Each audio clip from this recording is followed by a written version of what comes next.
Well, good morning, all. And for those that missed the very beginning, Eric's birthday was this week, so just everybody wish Eric a happy birthday. And then Happy birthday, Eric. he's getting ready to go to Hawaii, so let's all curse Eric. So Thank you, everyone. no problem. So today we're going to have more home movies, and the first one I think is folks should find it fairly interesting. But just real quick, I've talked in the last couple of weeks about trying to change my software mix of restoring the films. Uh, for people that aren't familiar with it, that is a multi-step process where you first get the film in and you physically clean it, then you scan it, then a lot of times the colors have faded, even though it's Kodachrome. Sometimes people shot with the weird light or things like that, or the Kodachrome over time, if you store it in a nice, cool environment, it's one thing. You throw it in the basement or throw it in the attic, it does other things to it. So the next step is to do a path through of trying to restore the lighting and trying to do some color correction. My old computer was taking about 2.5, 3 hours to do it. I was doing so many movies that I was just running out of time. So I bought a new computer and found out that the software doesn't work on Windows 11. So I found a workthrough that I talked about a week or two ago, a two-step process of doing that. And it worked great until this week, where one of the reels we're going to see today just would get there and die. And no matter what I did, they would die. I mean, it was real frustrating, and always in the same spot. Rescan it, recode it, die. So I was doing some research, and somebody said, "Oh, I've used this program," and it was a program written by a guy out of Cambodia, and he was selling it. And they finally said, "It's too much trouble to sell it. I'm just going to give it away," and it works really, really well. Knock wood. So Thursday, I installed it and tested it, and it worked. And I took that problem program and put it through, and it worked. And I took the next one through, and everything's, again, knock wood, working. The issue is for today, I didn't get some of the films that got through the first scanning step at 1 this morning. So the second, well, I think we're actually about step 14 by now, is to put it into an editing program and try to do more color correction, take out all the splices, take out all the weird camera movements, stuff like that. Didn't get to all that because again, I just got to it where I got to now. So I'm just going to warn people, after the first movie, everybody looks like they're sitting down. Does everybody have their Dramamine handy? Because some of these things, the guy's like, "Oh, here's a building. Oh my God, there's one over there. But there's one over here. Oh, there's." It's really funny. Every now and then, too, they don't seem to realize the camera is on. So this first reel that we're going to look at was really neat. But there's one part where it's at an angle like this, and the guy's just walking down the street, and you can see people's feet and things like that. And all of a sudden, it goes off, so you realize it. But when you only have 4 minutes on a reel, and two minutes of people walking sideways down the street, I'm sure he was rather upset. But this first reel is kind of interesting. Every now and then you come across something that's just unexpected and fun. And let me just get the first image here that I wanted to pop up. Um, I don't know if people are familiar, if they, let me find the share screen button here. Share screen. Okay. All right. People see World's Fair show signed. Yes. This is 1961. Article came out in a amusement business magazine about the big first show that was signed for the fair is going to be a musical show, and it's going to be in the 8,200 seat amphitheater. What's interesting is the article is on this. It changes from 8,200 seats to 9,000 seats to 11,000 seats to 12,000 seats. That somehow is growing seats as the story goes on. But this came out and it's in here, and most of the names I looked at, I didn't know. But the fellow here, Leon Leonidovich, was the musical stage show director for Radio City Music Hall from the day the music hall opened until he retired 46 years later. So it was a guy that knew how to put on big stage productions and epic things. And if you've ever been to Radio City Music Hall, it's really quite impressive. And they give a great tour of the facility. But they have turntables on the stage and elevators on the stage and all sorts of things that it can do. So now you can imagine you've done all these shows, and now they give you a stage like that on steroids with giant turntables, a giant water swimming pool, and diving pools, and all sorts of stuff. So here they envision a $600,000 show, and they're going to think that they're going to get 200,000 people coming in on a week. And this is the program from it. Leonardo's Wonder World. And if you look at featuring, it starred Cheetah Rivera and Gretchen Weiler, two very famous people from Broadway. They alternated. So they didn't appear on stage together. So Cheetah Rivera and Ted Scott were a performing duo, and Gretchen Weiler and John O'Neill were the alternates. They did the show, by the way, 3 times a day during the week and 5 times a day on Saturdays and Sundays. So it's a pretty ambitious activity.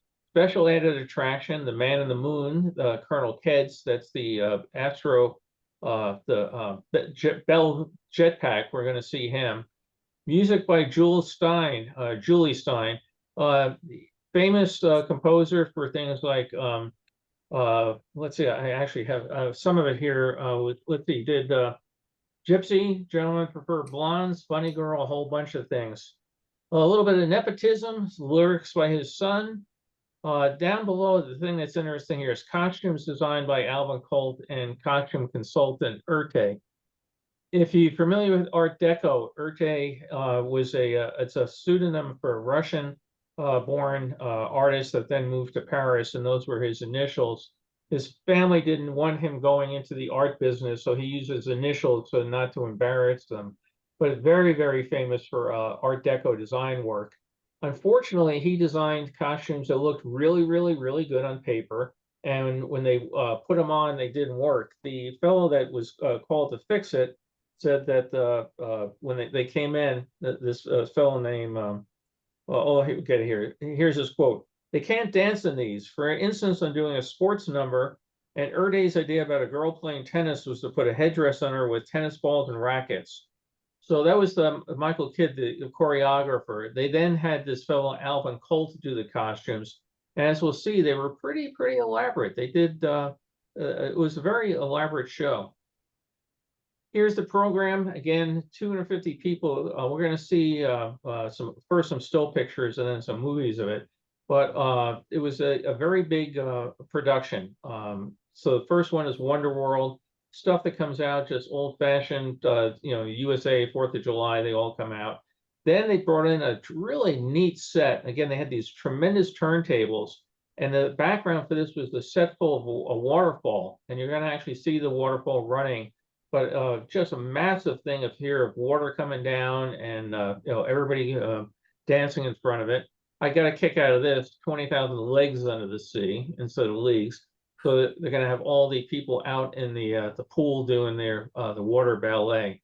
But again, very impressive sets. Then we get into the ending part of it, outer space. So you're gonna they had a film interview section here, talking to astronauts and things like that, and then they do the thing where they brought in a rocket, and it looks like it actually takes off from the stage, went out of sight, and then they bring in the Bell rocket bell to fly around, and then they have the what you call it, the finale. So the staff at Amphitheatre Inc., a whole bunch of people. Amphitheatre Inc. was the company formed to do this production. And I love the list of credits here. Again, you're going to see cars driving the stage, motorcycle, rocket belts. But in case you're wondering who did the hosiery and gloves, that was Jesse Zimmer. This is right out of Hollywood. I still remember when we went to see the movie, Superman the movie, and watching the credits at the end of it, because we were just love the movie. But sitting at the very end, I still remember the one credit: Cheerios by General Mills. So I mean, again, I learned from the hard way, from my own experience with dealing with studios. If they can't afford to pay you, they'll give you credit. Carol has probably been there too. So we can't afford to give you write you a check, but how would you like credit on it? So, but anyway, so this is where it was held was the amphitheater, which was built. It was the New York City Amphitheater for actually New York State Amphitheater for the 1939 World's Fair. And he put his name up there in big letters. And here are some of the costumes from it. They would go and parade the gals out there in the front, trying to get people to come in, big reviews of it and everything. And they're very, very imaginative. And you can imagine wearing some of these things, how heavy they would be. And this is an idea of what you'd be seeing. This is part of the number here. This is going to open up. You can see here a thing about Cape Canaveral.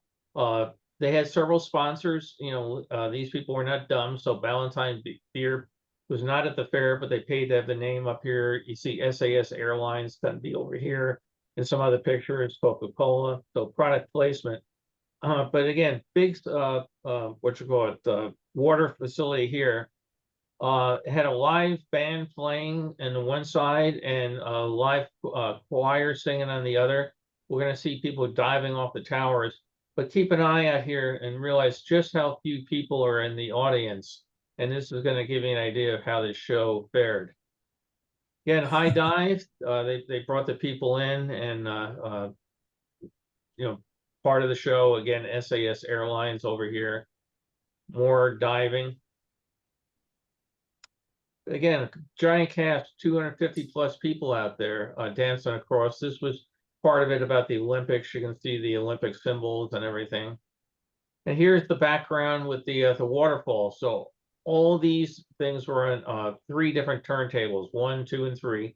They would all rotate, and there were actually 3 sets on each of these turntables. So now they rotate in and bring in the waterfall, water's pouring down. The native gals are dancing out here, and then the water ballet is going to come in front. Then we get into the final thing. Again, rotates this rockets here. Everybody comes out at the dawn of Cape Kennedy, and smoke's going to pour out. This rocket's going to raise up out of sight, and the Bell Rocket Man is going to come flying in.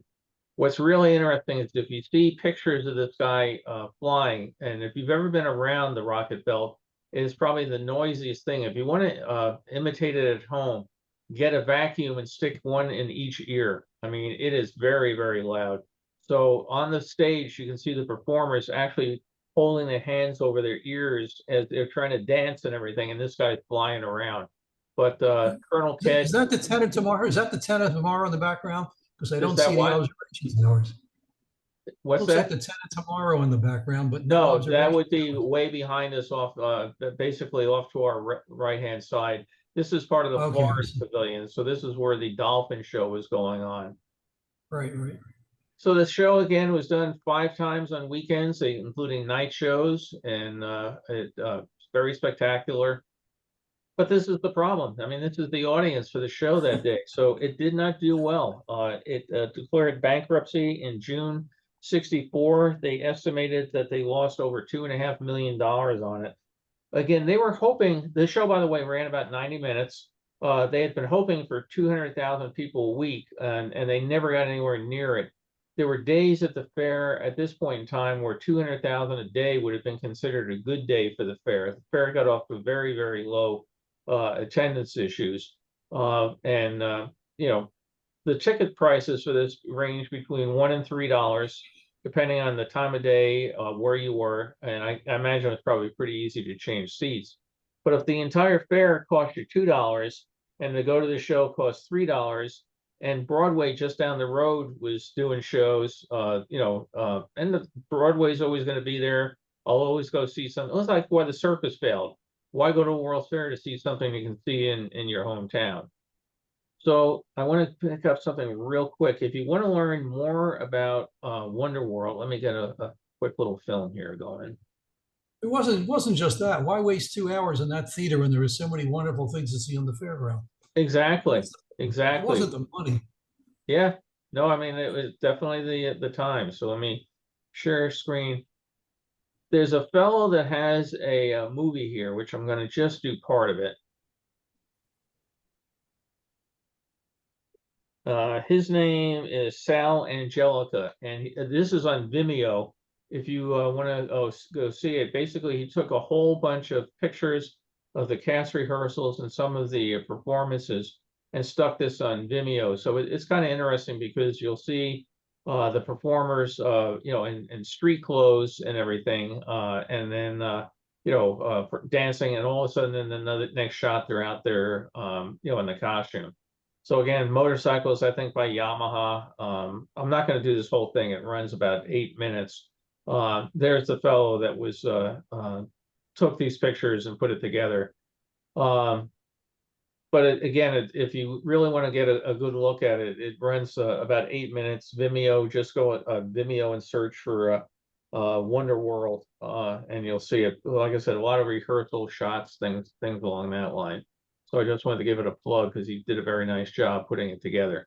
So without further ado, let me go find where I put this movie. 1 second. Okay. Look at the way all those top teeth curve inward rather than being straight down. That's kind of odd. Okay, 1 second. Real 50. Okay, gotta find it here. That's the trouble when you work on things and you finish them at 1 in the morning. When you wake up the next morning, you go, "Where did I put that?" You know. Hang on, I'm in the wrong. I can close this folder here. Go to the right folder.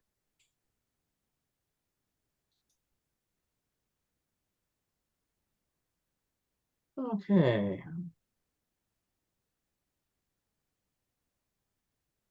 I am sorry. I will find it. It is here. I know it's here. I just need to find it. Okay.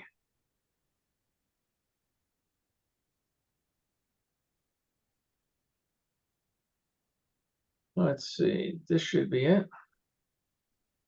I thought I named it something else. Hang on just 1 second. I'll be right with you. You can all talk amongst yourself, talk about how unprepared Bill is. What did he do this time? Where did he put it?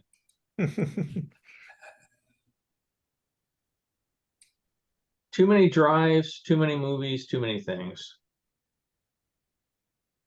Yeah, so that's the trouble. I get you all excited, tell you I got this great movie, and then where the hell did I put it? Yeah, even the guy in the picture is really excited.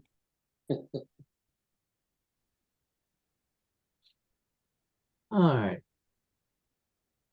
I would want to think that, and you know these facts, Bill, I presume, that most of the people that went to the fair only went there for one time, one day, maybe 2 days over the course of the 2 years. That the number of repeat fair goers was relatively small, and to go to the fair for only one day with kids, not being there from 10 in the morning to 10 at night, attending a 90-minute show like this would be the last thing that I would want to do if I'm looking on the program guide to say, oh, this is 90 minutes? No, that's too long. 30 minutes most, maybe.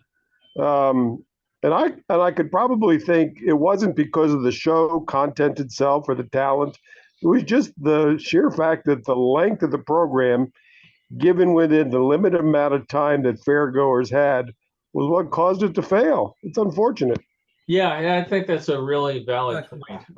Again, even if you live nearby, there were only so many hours in the day, so many days in a week, and again, sit there, and again, if it's a 90-minute show, you got to get there. How much, obviously on this, you could get there 1 minute before and there'd be a seat, but people would go buy their tickets, line up, sit down, wait for it. And, the whole thing's going to take better part of 2 hours. If you've only got, 8-10 hours in total, that's a long time. So, okay. Not to mention the expense of taking a family. What's that? Not to mention the expense of bringing your entire family into that show. Yeah, exactly. If it's $3 a person and you got, 5 kids or something, and who knows, the show is also, from everything I could tell, semi-incomprehensible. It's not like you're doing Funny Girl and there's a whole story about it. This is, people dancing in the South Sea Isles, and the next thing, the Rocket Man's flying overhead, and the motorcycle is jumping through a flaming hoop, and here comes a guy in an Alfa Romeo. I mean, it seemed like this would be the sort of thing if you gave a guy a budget and said, do everything you've always wanted to do in Radio City Music Hall, but never could. And he did, but it just didn't make sense. So we should see a movie if everybody's seeing it. There should be some people standing there dancing. Everybody see that now? Yes. Didn't Okay. the organizers of the show realize people couldn't afford to spend that kind of time in there? I'm sorry, what was that?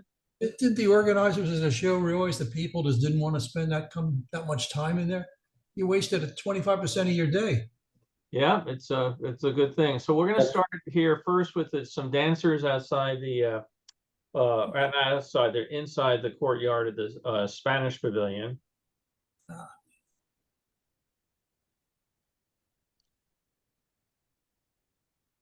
And then we jump to the courtyard of the United States Pavilion. Again, I have not finished the next step on this, which will be adjust some of the shadows and the contrast levels on these. These films were really dark. Okay, now we're at Wonder World, so we're going across the stage. And this is the only film footage, by the way, I found anywhere so far of Wonder World. So huge thing of the ensemble coming out, marching across the stage. Yeah, some tuba players marching out. This comes a clown act of some sort.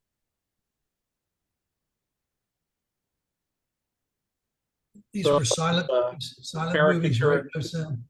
dancing These- around, these and are the all guy silent? playing the ukulele here. These are all silent films. Yeah, these are all silent. Yeah. So will your program take those streaks out, the scratches? Not so much. It will do a good job with horizontal scratches, Oh, but not so right, much with right. vertical.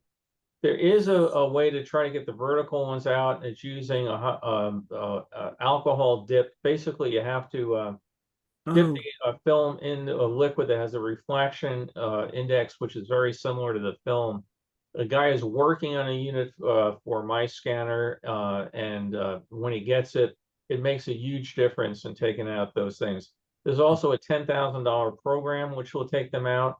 If anybody would care to donate, you can mail me the check and I'll send you my thanks.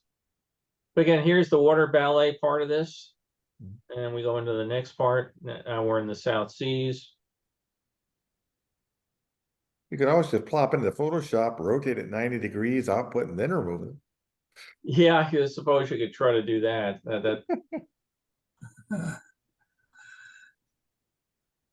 This has already been through a pretty aggressive dirt removal thing. This film was very dark, exceedingly dark.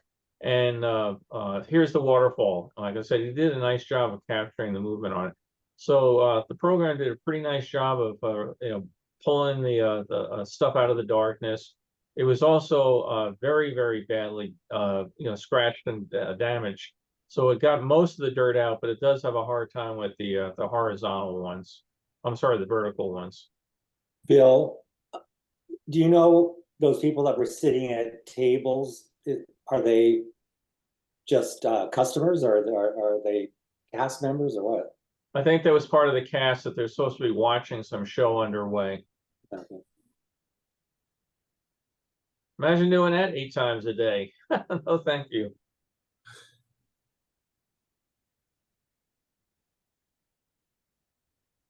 This is that next dance part, floor wet? yes, the floor is wet here, so he can get Oh some my movement gosh. on it. And you're going to see why he needs to get the friction reduced right there. Mhm. Yeah. Gonna say it's sort of a cross between getting the friction and not killing yourself. Yes, right.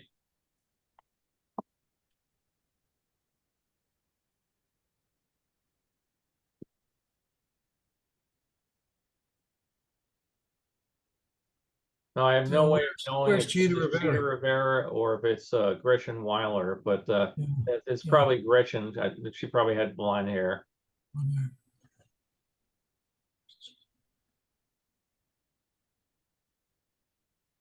Was she a ballerina too? Don't know. Hmm. Here's the stars of the show. So again, this could be them. But they've landed in the rocket. They're coming in to see everybody. And now we're going to see the Bell Rocket Man in a moment.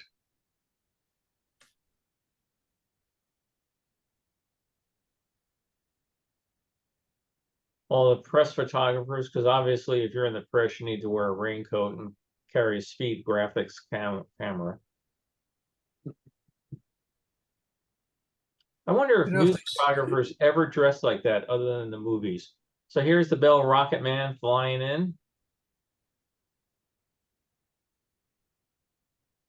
And he didn't fly for very long. He only has like 30 seconds of fuel aboard the thing. Noisy too. Very noisy. I often wondered if he could sometime miscalculated his fuel and had a unexpected landing. I imagine not. I imagine you probably pretty familiar with it. It also had a loud bell, I understand, that would let him know, I don't know how he heard the bell over the thing, but I understand it was a warning telling him that he's running out of time. Yeah. He probably allowed for a lot of extra fuel on that too. I mean, given, well, as much as he could. So like I said, now, for this guy that did the Radio City Music Hall show, now I can put all these costumes, I can do cars, I can do all sorts of stuff, and I can lose $2.5 million.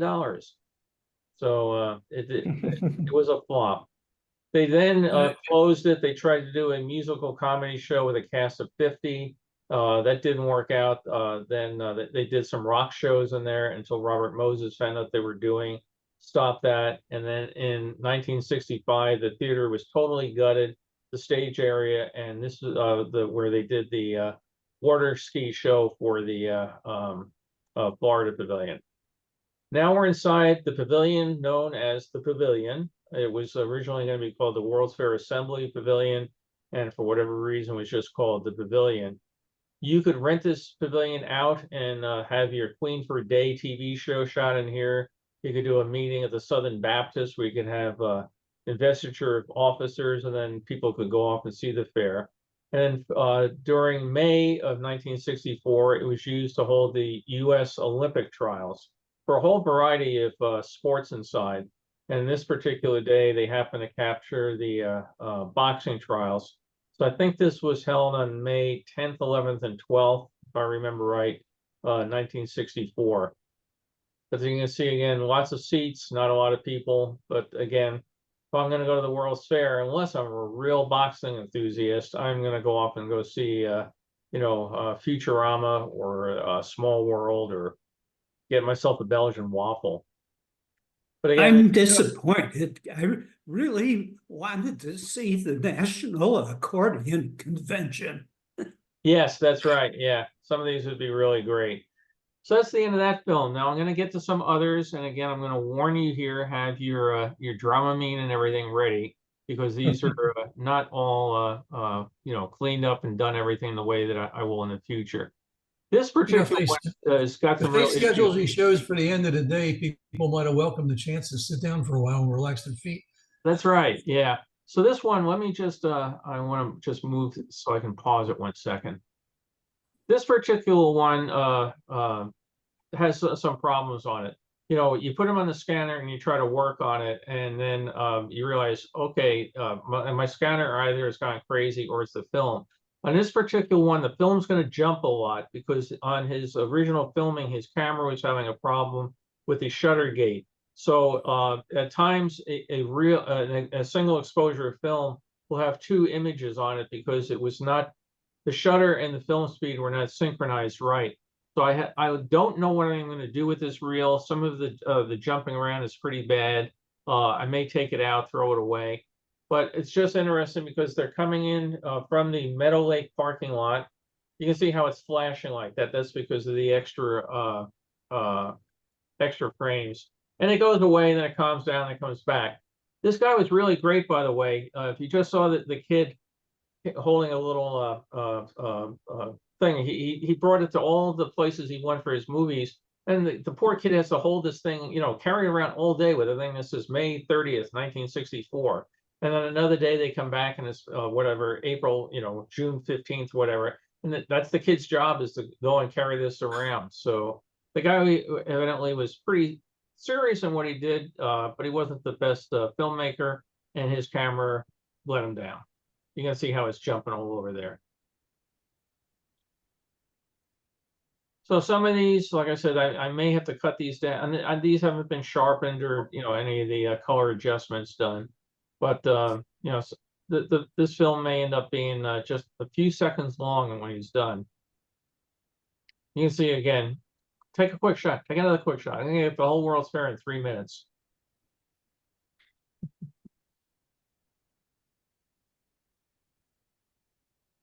Outside the Missouri Pavilion. Bunch of glider rides coming along.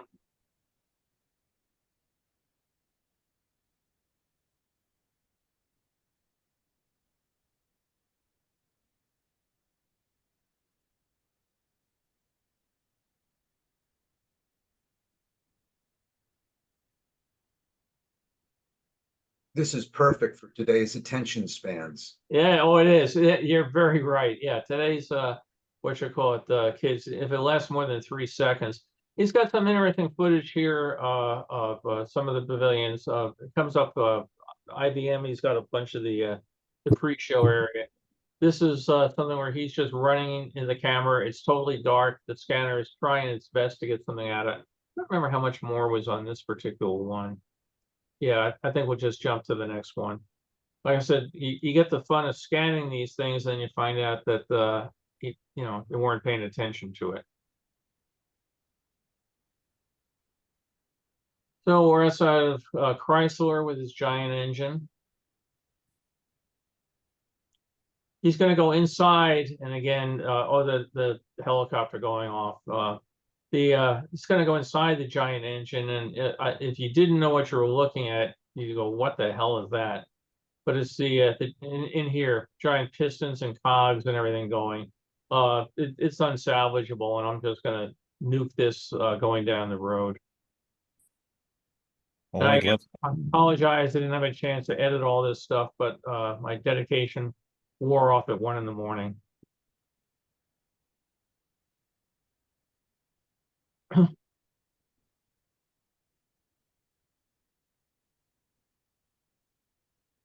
Interesting, the mouth's not moving, or at least you didn't look long enough. What's that? The mouth on the T-Rex moved, but Yes, it did. Yeah. And the Brontosaurus swung its neck back and forth. but yeah, I didn't see that much in the video there. No.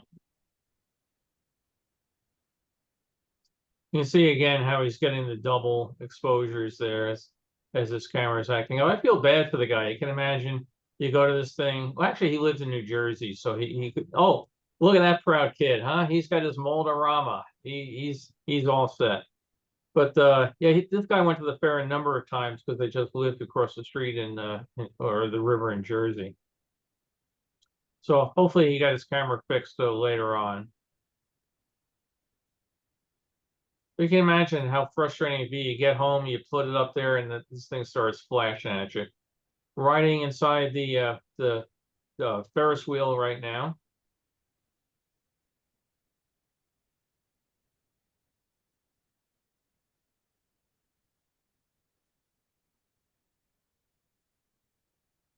Avis.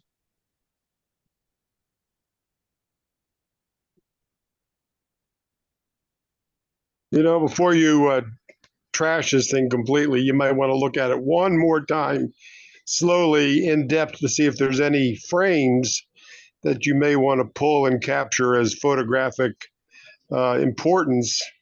You know, that maybe you could, you know, yank out of this thing. Well, I'll save some parts like this, you know, this section here, but where it's really flashing, if you look at it, it's all double exposures. So where it's jumping, because again, I did do it frame by frame and looked at it to try to figure out what the hell is going on. Because the camera, the way the scanner works is it looks at the perforation holes and then syncs that up to the camera. So every time it sees the perforation, it takes a picture. What it's actually doing is taking thousands and thousands and thousands of still pictures, and then a piece of software puts all the still pictures together into a movie. So when I saw the flashing, I went to the still image folder, went through it. Looks good, looks good. Oh, double image. Looks good, looks good. Double image, double image, double image. Unfortunately, with the double images, there's not much you can do. Okay, so then you still have a backup frame by frame of this film. Yeah, yeah. Okay, that's fine. That you could go through again another time and say, you know, there was a there was a shot in that crappy movie of this particular thing that maybe is of importance. Yeah, Just I to- always just say what I do catalog. is these things take up so much space on the drive, several gigabytes each. I go off and I take the work files and I burn them all off to a, let me get the next one. Burn them all off to a Blu-ray or DVD data disc so that for each movie I have all the work files.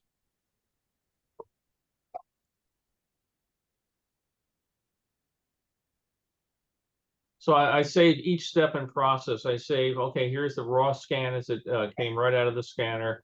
Here's the first set of color correction. Here's the next one, that sort of thing.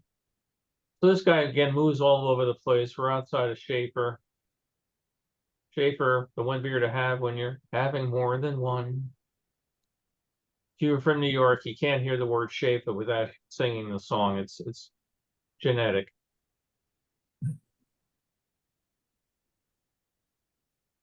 Or Hams, the land of sky blue waters.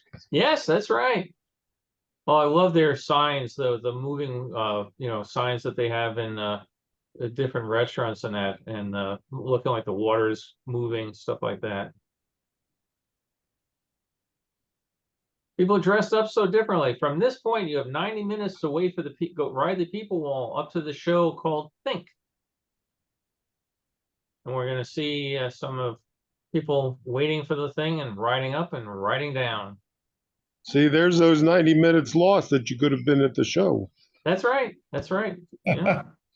I was going to say they could have queued people through the show, that 90-minute queue, and then you go into the other show. Why didn't they take reservations? They did. Actually, Disney now has their Fast Pass, Genie Plus, whatever they're calling it. They actually did do a thing here at IBM where you could come in the morning and they would give you cards to come back later in the day. And they did special treatment for IBM stockholders and IBM employees. These people are on the people wall getting a kick going up. There, you can only see a silhouette, but the host is coming down. But for the general public, they gave out a certain number of seats on a reserved seat basis, and you got a card to come back at 3 o'clock, 4 o'clock, whatever. So we're up going into the egg. The door has just closed, and now we're coming back down. That's the only pavilion that gave you reservations? No other pavilion did that? Hang on one second here. So we can again see that we're now into the August 15th or whatever. Some of the pavilions did it for their stockholders. General Motors do it. Some of the pavilions, like Bell, had a thing where you could get onto the ride in the hour before the rest of the fairgoers could get into it. So some of them did that. Some of them had things to come back.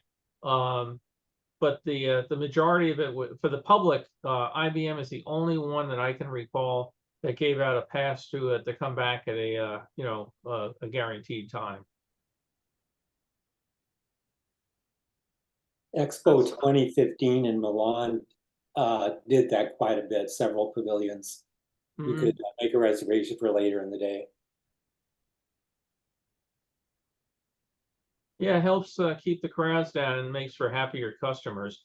There's the World's Fair Police lights on, racing to save somebody from something.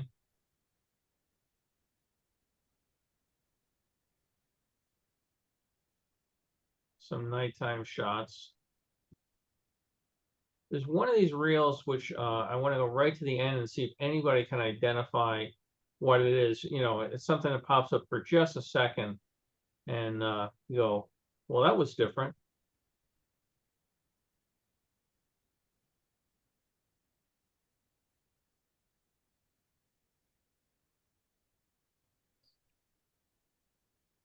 So some of this I'll be able to fix, some of it not. I like this lighter glare around the bell system thing. I can change the contrast and fix some of that.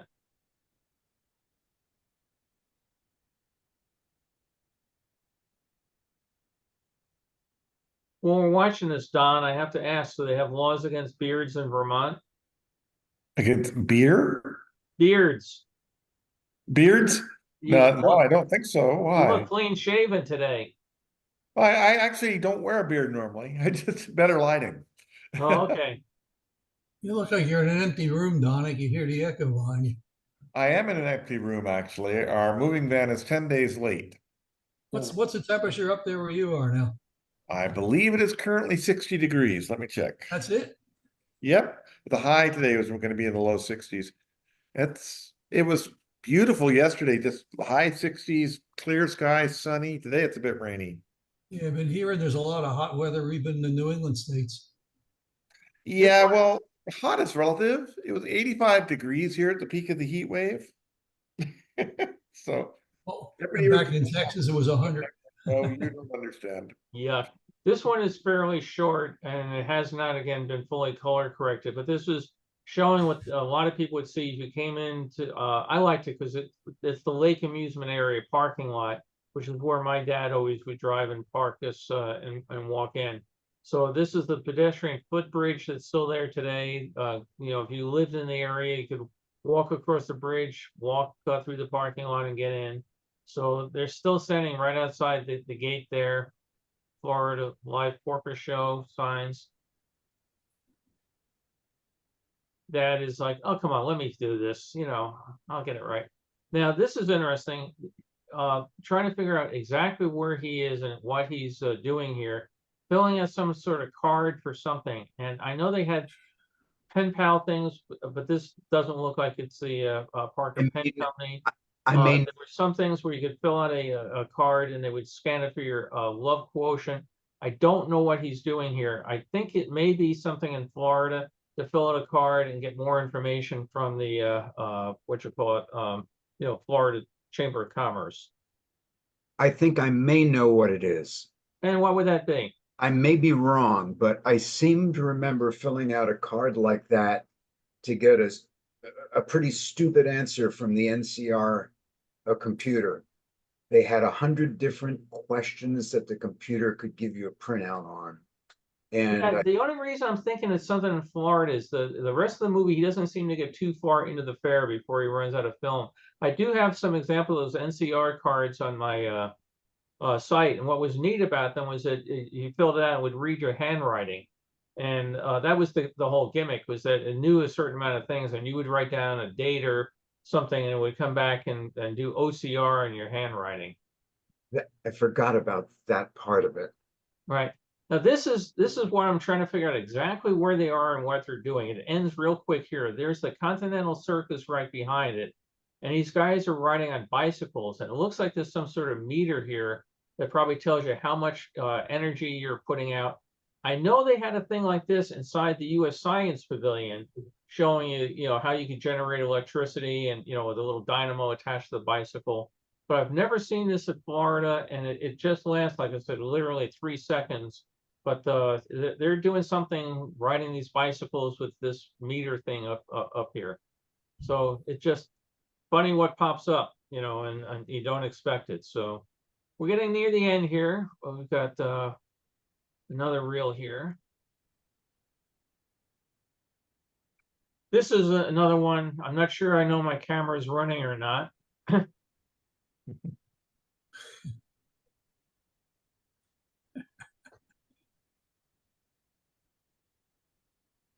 I sort of feel like I'm watching an episode of Batman, and it's going to go bing, boof, you know, and then the Joker's going to get hit or something. But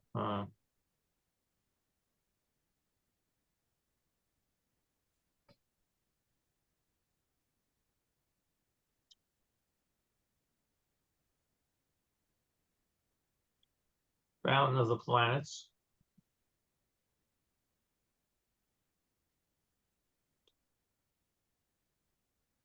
Goodyear blimp flew out of Flushing Airport.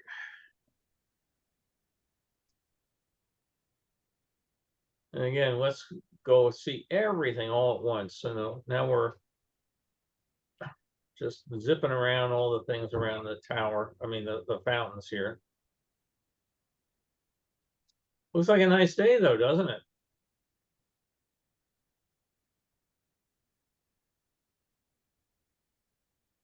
Electric light.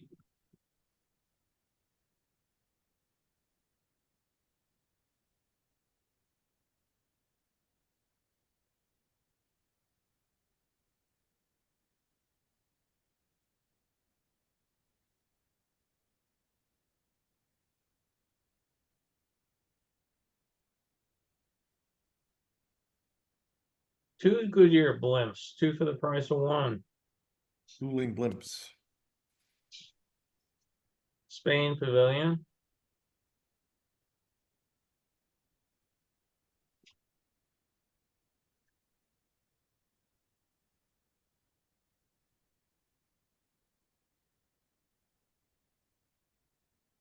Yeah, Richard was right. This is all for the what you call it, Generation Z or X or whatever we have now with their TikToks. You know, I could probably stick this on TikTok and become an instant internet influencer. You know, because it, you know, average shot length is, you know, 1.7 seconds or something.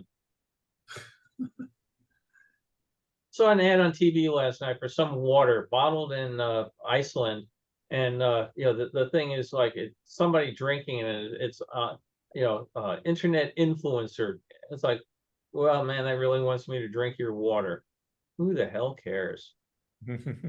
Get off my lawn. It's amazing how many of them get into trouble, get arrested, DUI, and they think Yes. because they say I'm an influencer, the police are gonna back off, It ain't gonna happen. Not on my watch. especially not on your watch. No, especially not on mine. Whole big thing about the Aztec calendar here.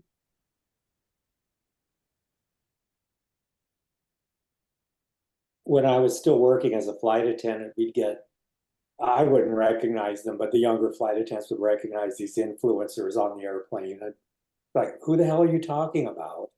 Yeah, exactly. Then someone would come on like Sid Charisse or, you know, one of the older big stars, and they'd be the same thing, like, well, who's that? Yeah. I don't know if you noticed, by the way, the escort or the glider ride tram had to have the engine popped up because they had a habit of overheating. So you can tell it was a hot day at the fair.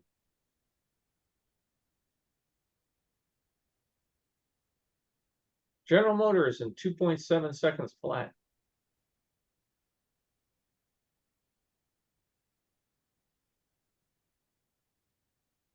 All of these look like they were underexposed.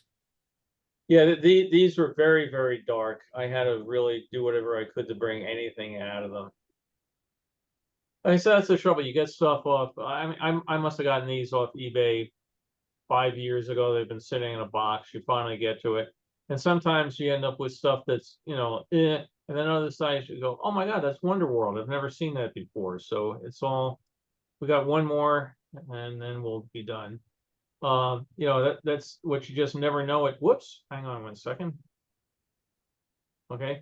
Up on the New York State Towers, again, why he's on an angle here, I don't know, but you know, I'm a sucker for the New York State Towers, so I will like I said, you tilt too much further, those people are gonna fall off. Wisconsin Pavilion. Yeah, you wish these people had an idea what the word f-stop meant at some point in time. There was so Yeah, much the cameras are on automatic. Yeah, I was gonna say, yeah, so many of the movie cameras back then, and Yeah. up till they stopped making them, were fully automatic. I presume you have in your record somewhere, Bill, the words, the script recorded of the Aztec tablet, the calendar. Yes, I do. Okay. And still pictures of it. Oh yeah, sure do. I don't know if it's on the site or not. I've got a picture of the calendar, but I don't know if I have the whole legend on my site. You just wish this guy took his time, you know? It looks like this guy's camera had a telephoto lens, but Yes. no automatic exposure.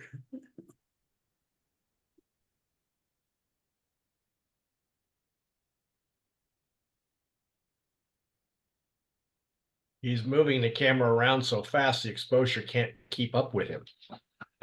Yeah.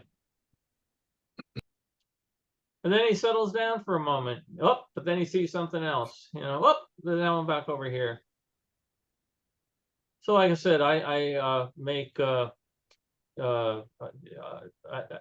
never claimed that these are cinematography gems. If you are not happy with today's show, you can get your refund with your ticket on your way back out. And then he goes to his house and we see his yard, which we don't need to see. So, okay, I don't see anybody rocking or weaving too hard, too much. So, like I said, I'll do what I can to save some of these, but you get to the point where you say, just reaching over here, for example, I'm going to think, oh, here's, moving in front of me so it works. Here's a whole bunch of films to work on. And then I can look over here. Here's a whole bunch more. You get to the point of some of them, if they're not really good, there's only so much time and effort you put into it. As I said, you save the work file, can always go back and deal with it again at some point later on. But I thought that the fun part of it was seeing, Wonder World. In fact, I want to try to get in touch with that guy that was the performer in it and see if he'd like to have a copy of it. And maybe he'll see himself in there. Or maybe he was one of the ensemble of 250 and he'll never be able to spot it. So, Hey, Bill. yes. You said oh, sorry. Go ahead. Go ahead. Just a quick question. You said you bought these on eBay. Were they from the family or just somebody who had found them like in a thrift shop or something? Somebody on this particular batch, there were 6 of the reels that came from one family. Matter of fact, it's sitting right here. Let's see. Yeah, they were all sorts of films too. That's part of the issue with this. Yeah, this guy's name was Peter Manzuk from Wayne, New Jersey. But they used some really crappy films. Of his bunch of them, this one, for example, this one is Colorcade Color Movie Film. I've never heard of Colorcade Color Movie Film before. Another one he used was one of my arch enemies, Anscochrome, which is just terrible. It turns almost purple. I was actually looking some of this stuff up, trying to find out what the hell. Some of it he had on Kodachrome, and then he had another one called Dynachrome. All right, what is Dynachrome? Well, there was some patent that Kodak had that expired that people decided that they could now use this patent, and their address was actually Rochester, New York, which was obviously Kodak's. So it was a kind of interesting. Kodak knew that patent was expiring. They came up with a new version of Kodachrome, and they sold off some of the old equipment. And this other company, Dynachrome, bought the equipment so they can make film, but it's film that Kodak has already given up on for being inferior. So, like I said, the guy, I think if you're on a budget, you buy what you can, and it's easy to second guess them 60 years later. But Right. like I said, Dynachrome, Colorcade, they just, some of these films did not hold up well at all. Yeah, AGFA is another infamous one for not holding up. First time I went to Europe, we were there for almost 6 months, and we had taken tons and tons of Kodachrome and bought those lead pouches, to keep it from being damaged by airport X-rays and all that. But we ran out of film, I think about the time we were in England, and bought AGFA because it was cheaper, far cheaper than Kodachrome. Yep.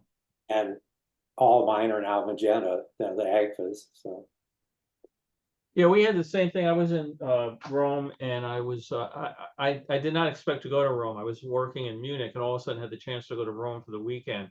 And I went down, took pictures of everything. I came back and was the stereotypical thing. You show your friends the slides, and at the end of it, they're all asking if they can borrow a gun to kill themselves. I mean, I took way too many pictures.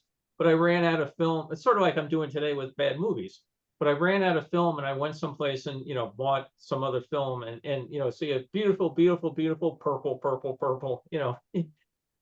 The stuff. Despite Henry Fonda, GAF, it didn't hold up like Kodak. It's just what But again, at that point in time, how much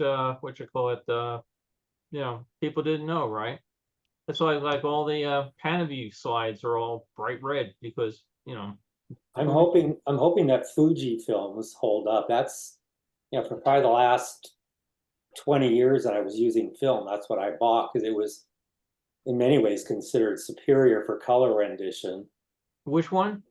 Fujichrome. Yeah, Fuji seems to.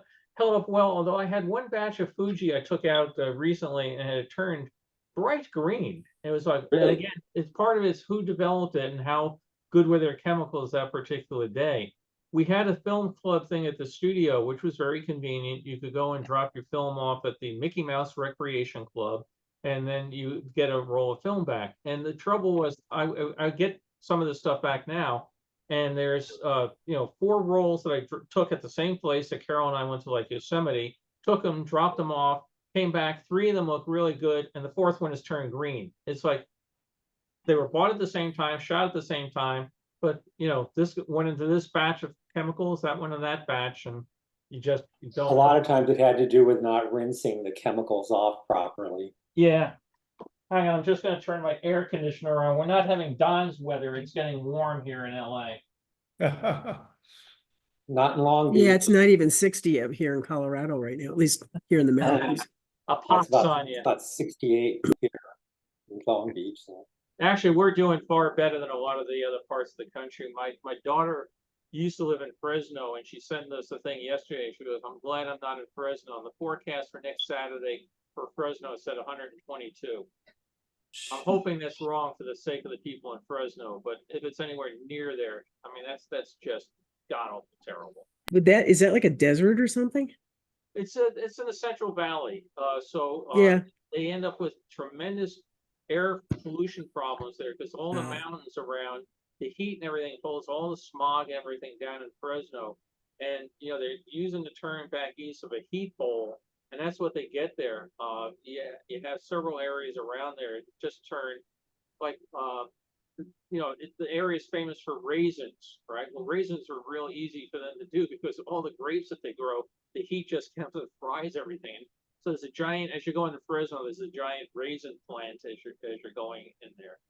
I mean, it's interesting. I worked on a project for California Academy of Sciences, and it was about how climate change is affecting California. And one of the things that we discussed was how Fresno, if they would plant more trees, would kind of get rid of some of that heat island effect that they have.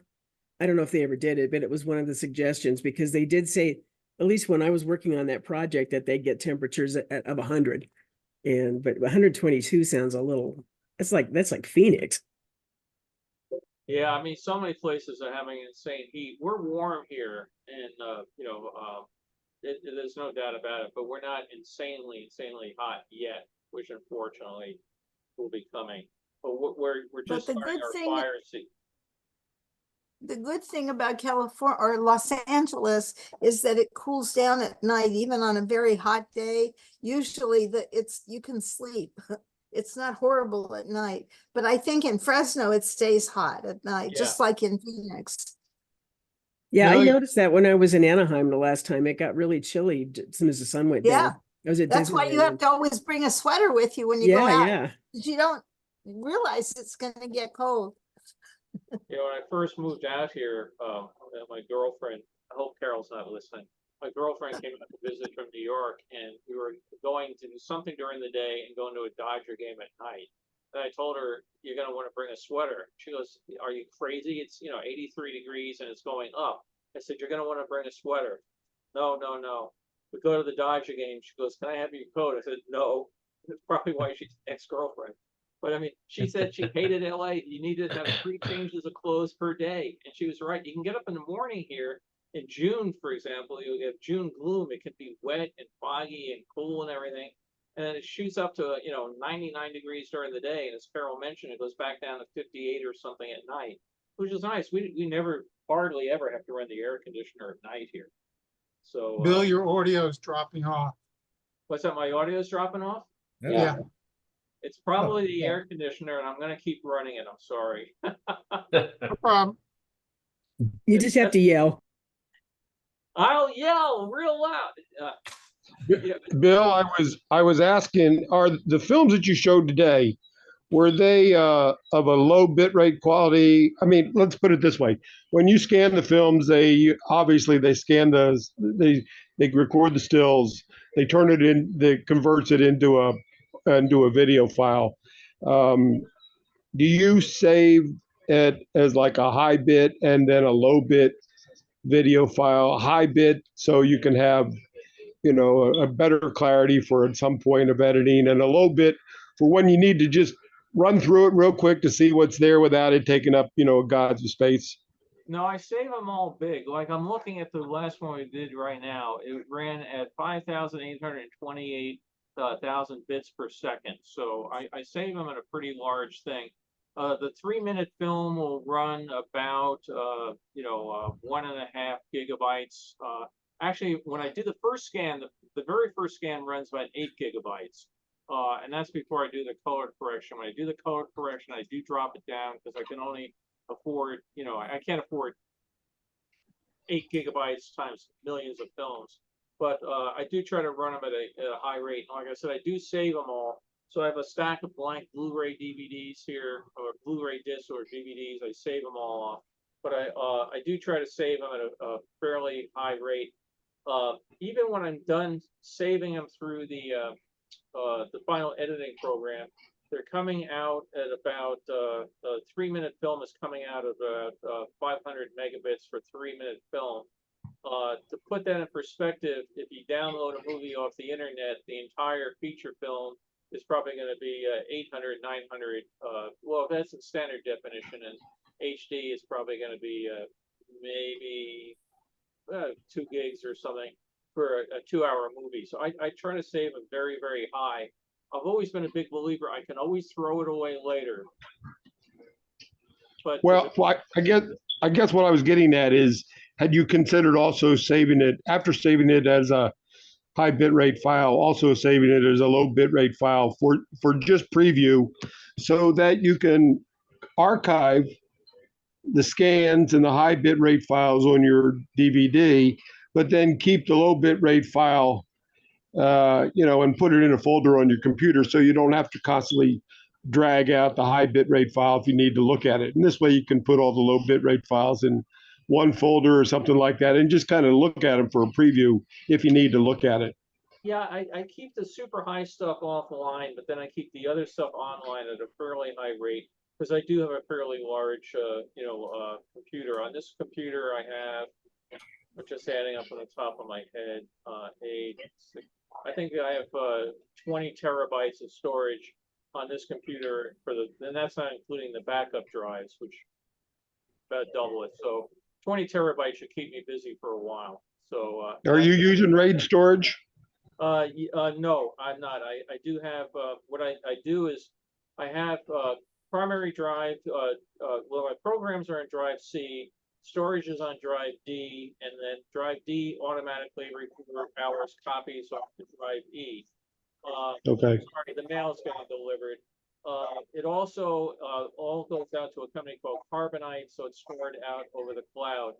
It also then backs up to a NAS system here in the house. So every 4 hours, again, it goes off and copies to a NAS drive. And that NAS drive also gets backed up off the cloud.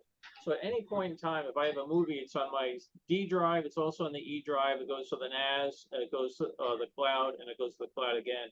So I figure I have about 6 copies. Oh, and then just because I'm anal, about once a month, I also burn everything off to an external hard drive that stays in the garage. And once a quarter, it goes to my LAPD partner's house and lives at her house. So I put 2 kids through college because of companies that didn't back up their data. So I try to be very protective of okay, so you're employing redundant archive. So that's good. That's good. Okay. Yeah, I don't have the NAS. I have 2 NAS systems here in the house, but they're not RAID NAS systems. And I monitor. I look for failures on they'll warn you if the drive's starting to have an issue.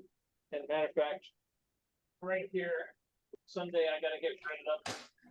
I take drives out of computers. This one is, yeah. The other, these I haven't used in years. I've erased them. I ought to do something with them. But when they get a certain number of hours on them, I say, even if they're working, I go and buy new drives and I put them in the computer and keep my fingers crossed. Brock?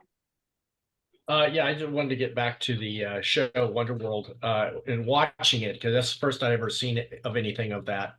A couple of comments as to probably things that might have made a difference for them or whatever. That stage seemed huge. And so there was not a sense of intimacy to the show. It was No. just a bunch of people running around on concrete, loosely, like you said, no story, which is the other thing I thought of.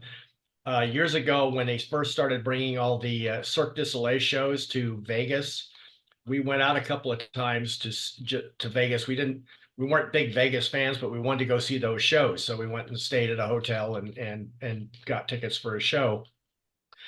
And the second time we did it, one of their other shows had come out, and we were very impressed by them because if you've ever seen them, they're beautifully choreographed. There's a storyline that's running through it that you get a sense of and feel, and you just feel like everything blends one into the other, even though they're very different acts. Sometimes it just works together.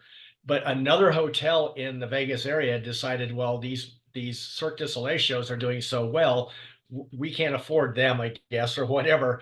We're going to put on our own. And so they put together some show that got a lot of people were talking about, saying, this is going to be a big show, because they had a couple of big name people, and I don't remember who they were now. We got tickets to see both of them. We saw the Cirque du Soleil show the first night, and this one the second night. I wish we had reversed it, because that show was really bad. It was just, there was no storyline. It was a bunch of individual scenes of things. It was supposed to be some intergalactic circus. And half the people on trapezes and stuff like that were people who, they were actors of some sort, and they put them on a trapeze and they just kind of rock back and forth. Where Cirque du Soleil, their people are trapeze artists in the true sense of artistry.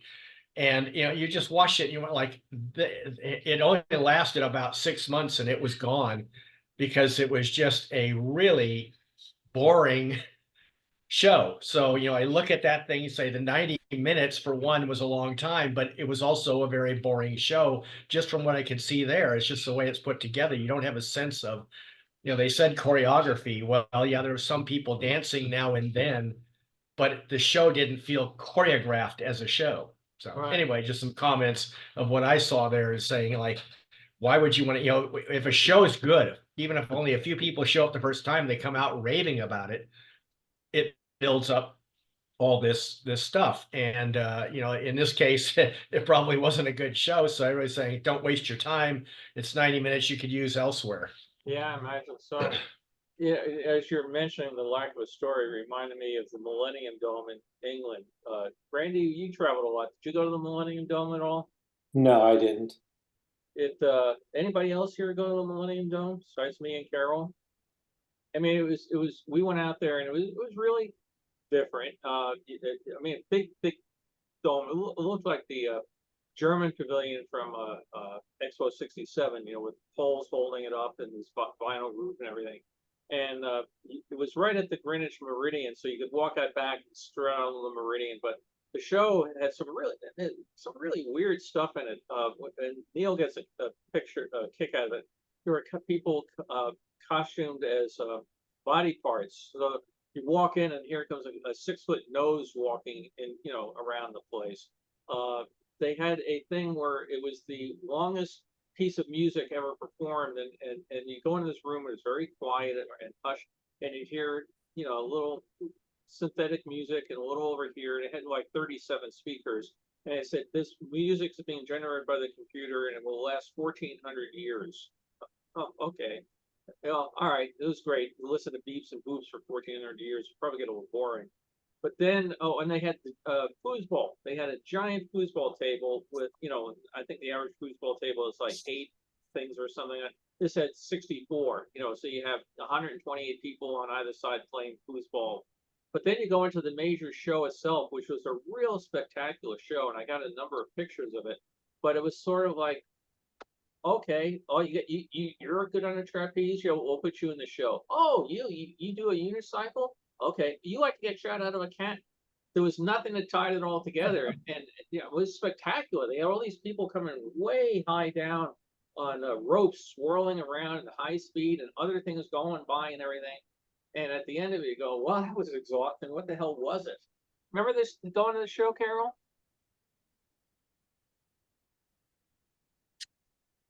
I don't really remember much about it, but my memory is not great. It was a I sort do of remember edible people show. walking around with dressed as flowers. Yes, yeah. Yeah, there were people that dressed as flower pots with giant flowers coming out of it. So you'd be walking down the aisle, but all of a sudden a bunch of petunias would go walking by you.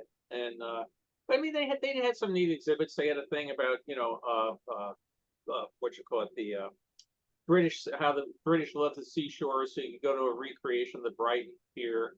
The best part of it, I like, they had a thing of James Bond movie props, so you could go see that. But I mean, that's how disjointed this whole thing was. Here's the Brighton Beach thing. Here's James Bond's jet boat. You know, it was a spectacular. It was fun to go to. It was like a mini World's Fair for the day, but it was different. Is the dome still there? The dome's still there, and they use it for concerts and stuff now. Yeah. I thought I had heard it had been torn down, but actually I know it was a permanent structure, but yeah. Last I knew, it was still there, but you know, given the COVID situation, we haven't been back to England in a number of years. I don't know. I mean, it was definitely a thing where they were having to have government subsidies to keep using it. So I don't know if it's still there or not. You know, we were talking about reservations for pavilions. I had mentioned, yeah, that several of the pavilions at Expo 2015 in Milan use that system. Expo 2025 next year in Osaka, I could easily go on a pass. The problem is you've got to make reservations, you got to buy tickets for a specific day, for one. And being on a pass, I may not get on the flight, you know, so that leaves me no flexibility. Oh, And that's they're also right. talking, Yeah. I've tried to get on the website, and it's so Japanese intense with very little, you know, English or French or German or whatever. They're talking about most, if not all, of the pavilions requiring reservations being made like the day before or the day of your visit. I mean, I don't want to go over there and not get any reservations for anything worth, you know, looking at. And, you know, I've spent all that time and effort getting there and just looking at, you know, the Gambia Pavilion or something, you know, it just, Yeah, I'm talking about going. I mean, I've been to Japan a lot. The rest of the family is not. I'd like to take Carol over. It also depends how well our son is feeling, because he's likes Japanese animation and he's doing better. But yeah, I have to start scoping out the logistics. So if you get there and all you're doing is walking around looking at the exterior of buildings, it's not as much fun. right. As long as I have you folks, would you like to see pictures of the Millennium Dome? Yes. Sure.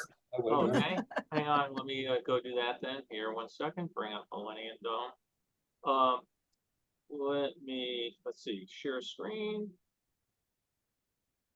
Okay, share screen. Okay, here we go.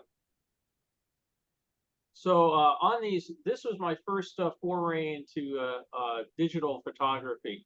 So at this point, I unfortunately was not saving them at the largest resolution that I could. So you know, because being an idiot, memory cards are expensive. So just like the guy with the Dynachrome movies, I was saving as many pictures as I could because I couldn't afford using more memory cards. But basically, you're playing a game in here, and you're rocking around a ball to try to light up lights, and everybody's there, and you're trying to light up more lights on your table than the other guys around. There's our son playing the game, and our daughter, who's Carol's, head sticking in there. So again, they had a lot of interactive stuff for kids to do. There's Carol doing her best for the game. And then, like I said, giant foosball table. You can imagine, there's our son photobombing in the front. You can imagine how hard it would be to score on this particular table. I think, you know, after about an hour of play, the score was probably like 1-1 or something, because trying to get the ball all the way down through all that. But again, real interactive. Kids are having a great fun playing with it. This was a giant statue that you could pose for a picture with. So he's having fun with that. And this is in the center of the dome itself. This is where the stage show is going to be. So we're going up to our seats. The major stage is down here, but there are going to be all sorts of people coming in doing all sorts of things. It was It's a pretty interesting arena. So everybody's milling around, getting ready for it. And then they also had all sorts of exhibits and everything around the side areas. You can see again, I mentioned this was like the German pavilion for Epcot for Expo 67. You can see the pillars holding up the roof here. The whole thing here, they had something about bodies, so you could walk inside a giant heart instead of lungs, or whatever. So you can see here, they're telling people come and see the body play. Guy in a giant sort of bicycles with these wings flapping up and down, and he's going around. So this is the performers starting to come into the arena. Then these things were very involved. Again, this is a giant set piece. These wheels are going to rotate. People are going to run around them. They're going to lift up. They're going to go down. It was, like I said, the show was interesting. They also let the people sit down on the floor because there was only so much seating, so you could get very close to the action. And performers would come hanging down from the ceiling, dropping down from out of nowhere. This was a very impressive set in the center where it came down. It actually was down at the beginning, then lifted up and kept going up, and you can see all these speakers going around, people dancing. But then I'm not quite sure how they did it, getting these up out of the floor, these giant logs, and then that all opened up. Now they're bringing up the wheels, so you can see the guy here in the wheels running around. This person's running across the top. And there's multiple ones of these things going on simultaneously around the arena. And just for a contrast, how empty that stage was when this whole thing started, now it's all going full bore. So we have, again, you mentioned trampolines. There's people doing backflips left and right, people going up and down, doing all sorts of things. I could not today tell you for $1 million. I couldn't do it for $1 billion. What the theme of this was. I'd probably lie and try, but you know, whatever they were doing, it was very ambitious. So here's movable poles that they're swinging from, trapeze artists. Then the stage now lifts up, and they got this cylinder, circular sort of thing going around it. Performers climbing up it. They're all in obviously bright jumpsuit suits. Fog machines are going, and it keeps going up and up and up. It again, a very impressive staging of this, because when you came in, you had no idea all this was going to appear. So we have some obligatory fireworks going off.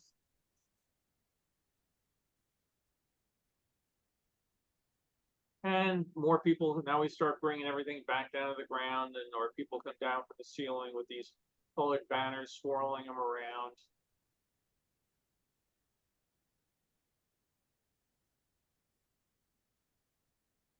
And we wrap it all up. We start putting it away. And now we go off to play other things. So our son, again, looking at one of the exhibits, this is where, again, you could walk around into the body. So you could walk into this giant nose. You get to go into the nostril here, and there would be things how the lungs would work. Another thing, let's go see Mr. Kidney, that sort of stuff. I don't know if I have the flower pot people in this to see. Oh, we're outside straddling the Grand Meridian, and what the outside looked like. The beach scene, again, recreate the day at Brighton Beach.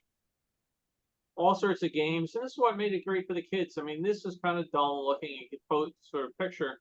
They had all sorts of games here, and they were all free. You didn't have to pay for them. So you're again trying to hit targets, do things, and there were enough of them that the crowds were not really bad. And then they had the whole thing about British television. Me being a big fan of Thunderbirds, I was real happy to see them on display. You had James Bond jet boats that he had just been going up and down the Thames on. And that is the Millennium Dome. So nobody knew it. You were going to the Millennium Dome today, right? So let's see. I'll wrap things up for today. Just we'll go through some statistics on things you might get a kick out of. Zooms. I started these Zoom talks on April 25th, 1920. Thinking that we're going to go for a couple weeks until the COVID's over. Would anybody? 2020, Bill. What's Yeah, that? 1920, 1920, sure. 1920. I don't think any of us were alive That was in the first 1920. steam-powered version of Zoom that anybody had ever seen. Yeah, It was Walt coal Disney fired. attended too. Bears. Yeah, it's coal-fired. Okay, 2020, all right. Would anybody care to guess what number today is? Of how many of these there have been? 100. I'm guessing more like 200. 150. Is it a milestone? 150? Today's number 160. Wow. Yay. Woohoo.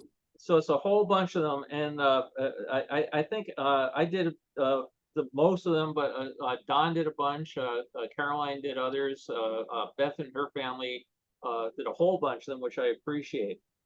I'm going to take a break though now from doing these probably for the rest of the summer, because next week's the 4th of July and everybody's probably going to be busy doing stuff. The next 2 weeks I'm going to be weekends I'm going to be in New York for the anniversary celebrations for the 64 World's Fair. Carol and I come home for 2 weeks, and then the next 2 weekends we'll be up in Seattle looking at our granddaughter and oohing and ahhing over her. So with all sorts of things coming up, rather than do it 1 week and then skip 4 weeks and do a week, I'll send out an email to folks, probably get going again end of August. Unless in September, I say, oh, I got to go down to Europe for the Boy Scout trip. So, you know, we'll see when we get started again. But I just, things have been so busy. Like with the LAPD, I normally have been doing things 2 days a week. This ended up being 5 days a week. There's so many things going on, so short staffed. And I keep saying, oh, I'll go home, I'll get all these things ready and everything. And then it's 1 o'clock in the morning and I'm going, ugh.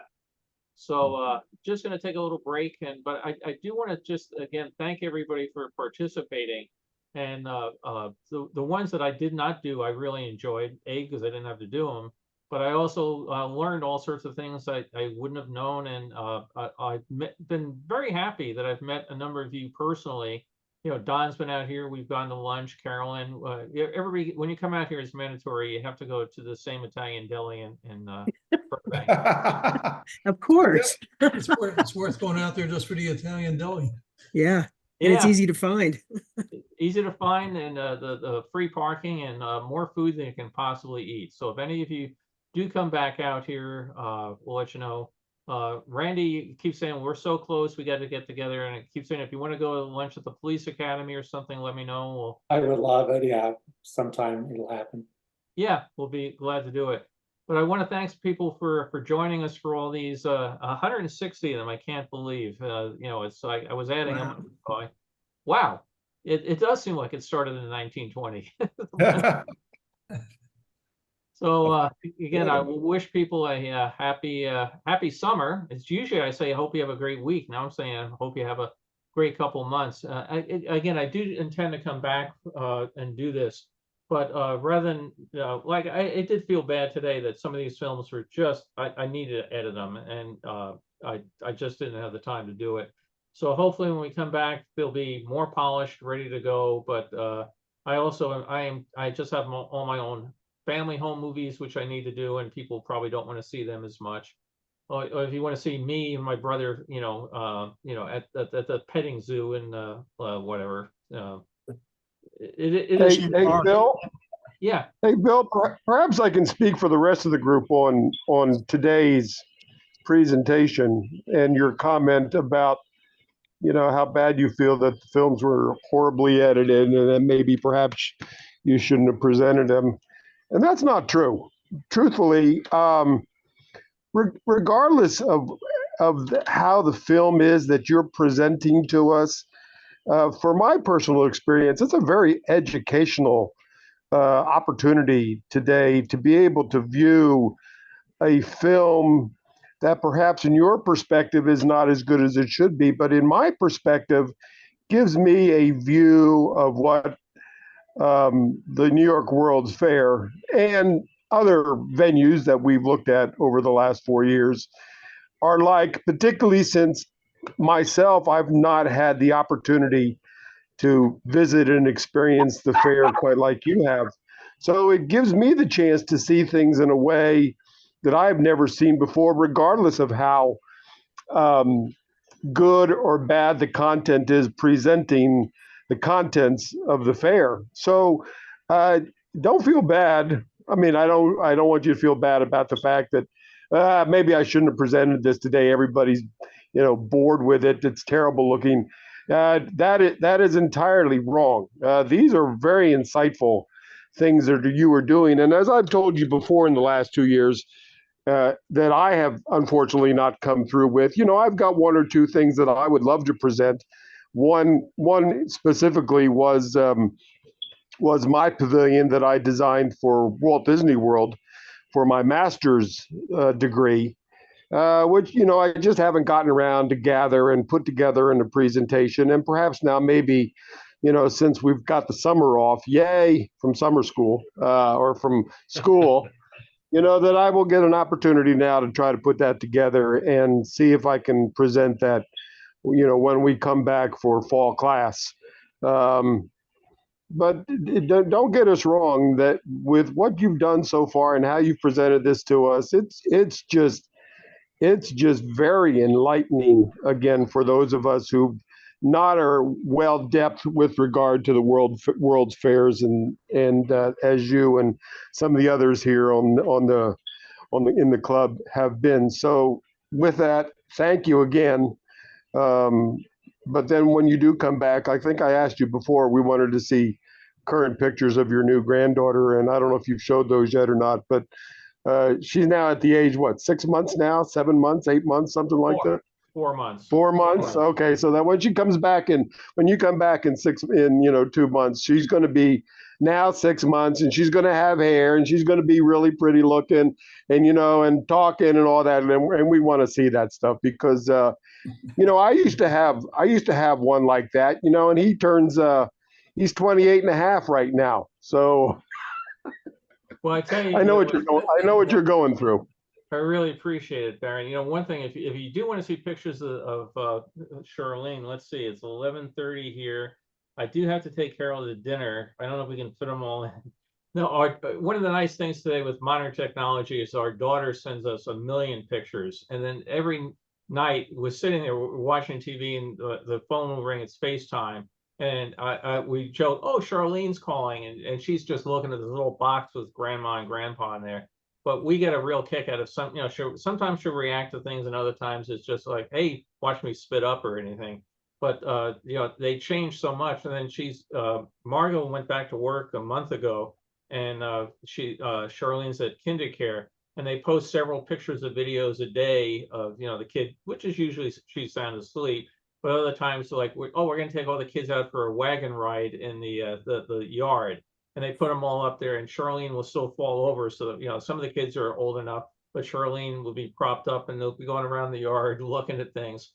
But we are really having fun, because now all of a sudden, we're sitting there talking the other day, and all of a sudden she starts sitting up. It's like, whoa, and rolling over, and trying to, so yeah, what is, thanks for the kind words, Baron. I really do appreciate it. What it is with these movies, I just know how, I guess one of my feelings is, I wouldn't have done it that way myself. In reality, as a 12-year-old, thank God I don't have to show you all the really, really bad pictures I took. When I show you the pictures, it's like, oh, here's a picture I took and it's really good. Well, here's the 12 others that were really, really bad. But we like to joke in the family. We took a train ride in England, and I'm a real nut on steam trains. If I hear a steam train whistle, I'm going there. I'm on my way.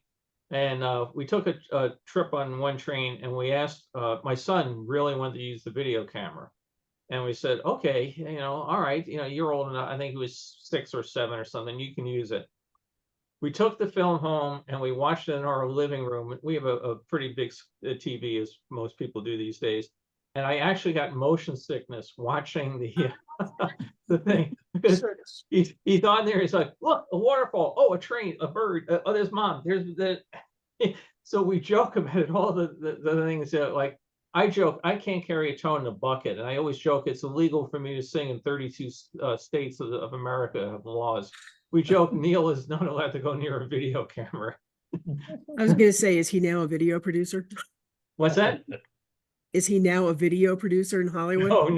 No, he's doing very, very well in marketing. He knew his forte. He went to something else. But no, I just watched these and I can see that what you folks see them, unfortunately, is a compressed version of what I see, because YouTube does its own.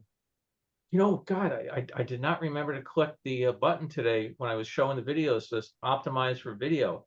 I hate to think what you saw. Oh, now I feel terrible. Oh, God. Well, there's a button you're supposed to optimize for video, and I forgot to do it when I said share screen. So I'll have to see the playback of this, how bad it is. But no, I mean, you go through so much compression when you go through YouTube, Zoom, Facebook, any of these things that, you know, that they do look better in person. I just wish, you know, on most of the things, if it's a 3-minute reel and I can take out, you know, like on some of the films I've done in the past, I've mentioned that every time the guy starts to stop the camera, it would flash. You know, that the way that the film would stop rolling the shutter. And if you're watching 3 minutes of it, to me, it's going flash, flash, flash. I just take them all out. So I just feel bad when I don't have the time to take them out. But I appreciate it. You know, I said all along, these are not going to win awards. You don't like it, I'll give you your money back. So. Well, I think for us, we don't care.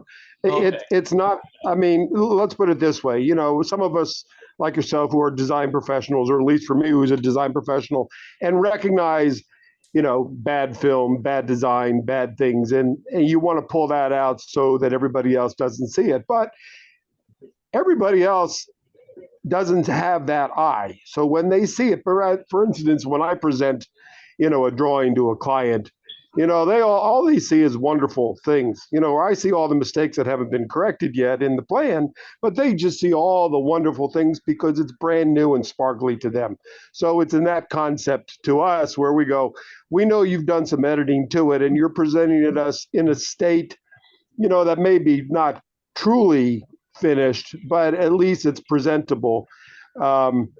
But again, on the other hand, you're not like a lot of these YouTubers or Facebookers or Instagrammers, you know, who go to a birthday party, you know, or they go to the restaurant and they take about 90 pictures of the dinner plate and the blurry pictures of the back of people's head at a party, and they post all those pictures on Facebook, thinking that we want to see that, and we don't. You know, call that down, you know, to 5 or 10 good pictures for us to give us the gist of the event and how wonderful it was, rather than 90 pictures that are all the same, blurry, you know, that don't mean anything to us.